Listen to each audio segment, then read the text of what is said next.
Söyledim. Salam. Eyleşiz.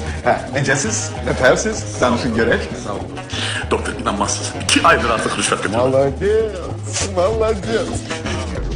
Sizə nə oldu? Rüşvet Profesör Sevinç'ten.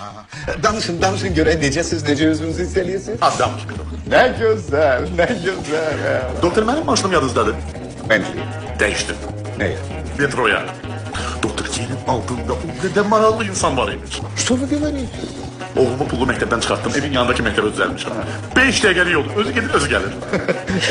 Ben sizin yoldaşınız. Yoldaşım 2 ayda salona geldi. Yemek pişirir, kabları özü yiyor, paltarları özü yiyor. Akşamlar o kadar yorulur ki içine inmeye gücü de çatmıyor. От радости, доктор, от радости. Понимаю. Bəs rüşvət götürmək istəmirsiniz? Hayır. Хорошенечко fikirləşin. Kurtardı. Rüşvetle kurtardı. Halaldır. Görürsünüz. Ben size değildim. Alınacak.